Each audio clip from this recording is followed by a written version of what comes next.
राजधानी लखनऊ के गोमती नदी किनारे झूलेलाल वाटिका के पास गुप्त नवरात्रि से महानंदा नवमी तक यानी 22 जनवरी से 30 जनवरी तक मां पीताम्बरा का 108 कुंडीय महायज्ञ किया जाना है। इसी के चलते ध्वज पूजन का आयोजन किया गया। ध्वज पूजन में आचार्यों ने वैदिक मंत्रोच्चारण कर मां पीताम्बरा पीठ दतिया से आए ध्वज को अभिमंत्रित किया। वहीं आरती पूजन के बाद आए हजारों श्रद्धालुओं को प्रसाद वितरित किया गया। इस अवसर पर दंडी स्वामी रामाश्रम महाराज, आरआरएस गौसेवा विभाग के राष्ट्रीय संयोजक अजीत महापात्रा, हिंदू महासभा के राष्ट्रीय प्रवक्ता शिशिर चतुर्वेदी और मां पीताम्बरा महायज्ञ समिति के पदाधिकारी और वॉलंटियर समेत हजारों की संख्या में श्रद्धालु मौजूद रहे। बता दें कि संकल्पित हो चुके सभी श्रद्धालु ध्वज पूजन में अभिमंत्रित ध्वज को अपने अपने घरों के पूजा स्थलों पर स्थापित करेंगे। आरआरएस गौसेवा विभाग के राष्ट्रीय संयोजक अजीत महापात्रा ने बताया कि देसी गाय के घी से हवन करके और दीपक जलाने से वायुमंडल में प्राणवायु ऑक्सीजन प्रदान करता है। ये गौमाता की घी की शक्ति है। दूसरा, हवन में इस्तेमाल गाय के गोबर की भस्म से कई तरह की औषधियाँ तैयार होती हैं और इस भस्म को पानी में डालने से पानी शुद्ध होता है। साथ ही उस पानी से ऑक्सीजन की मात्रा भी बढ़ जाती है। हवन से निकलने वाला धुआं पर्यावरण की रक्षा करता है। ऐसे वातावरण में ली जाने वाली सांस से शुद्ध वायु हमारे अंदर जाती है, जिससे हमारे बाद पित्त कफ संतुलित रहता है। यहाँ पर जो करने जा रहे हैं ये माता पीताम्बरा का यज्ञ है। सौभाग्य से 108 पुण्य यज्ञ का संकल्प यहाँ के पूज्य स्वामी जी ने लिया है। इसमें सब लोगों ने, लखनऊ के निवासी, दूर दूरांतर से लोग आकर के यहाँ काम करते हैं। हमने जो देखा, यहाँ जो अनुभव किया, हम सभी इस प्रकार का पवित्र कार्य में सबको जाना चाहिए। तो हम भी इस पवित्र कार्य मान करके यहाँ आए।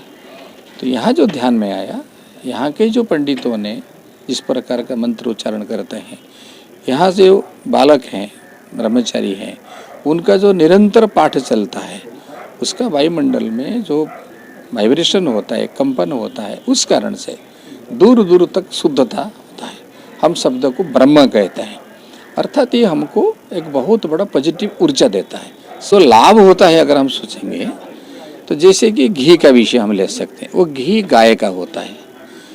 तो गाय का घी का महत्व ऐसा है कि गाय का घी को कहीं दीपक में या हवन में अगर व्यवहार करते हैं, वायुमंडल के अंदर में जो प्राण शक्ति है, जिसको हम ऑक्सीजन कहते हैं, वो संग्रह करके वहीं पे आपको प्रदान करते हैं। ये गौमाता का घी का शक्ति है। हवन में गोबर के कंडे की उपयोग करते हैं।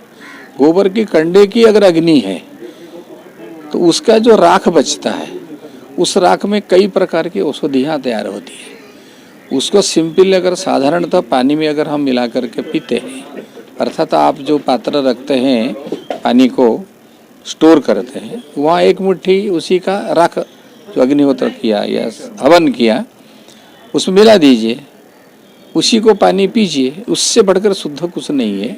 इसमें ऑक्सीजन की वृद्धि, वो गोबर की जला हुआ राख यज्ञ का जो है वो काम करता है।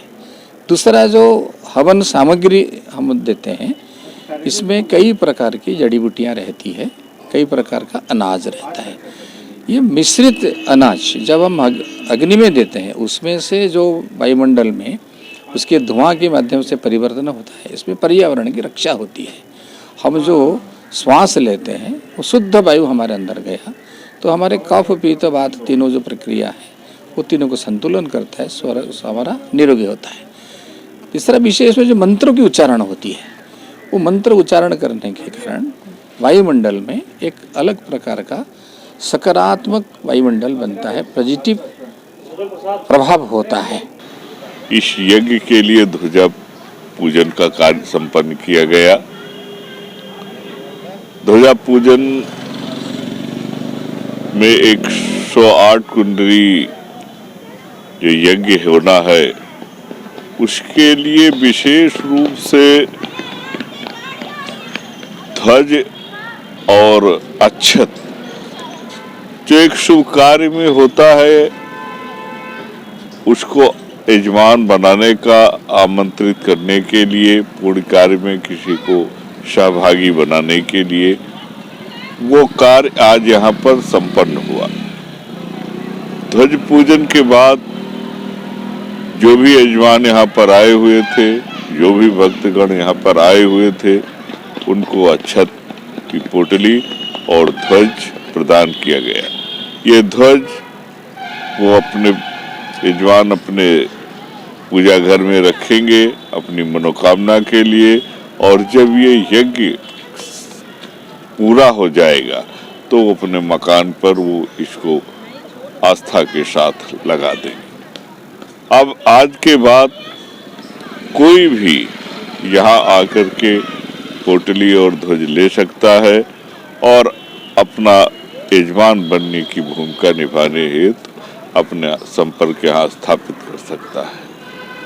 आप जानते हैं ये लखनऊ में एक ये बहुत बड़ा कार्य होने जा रहा है। हर तरफ उत्साह छाया हुआ है, चारों तरफ लोगों को माँ पीताम्बरा का ये महायज्ञ संपन्न कराने के लिए सब कटिबद्ध हैं। छोटे बड़े बहनें भाई सब बुजुर्ग इस कार्य के लिए अपना पूरा योगदान देने के लिए सहर्ष तैयार है।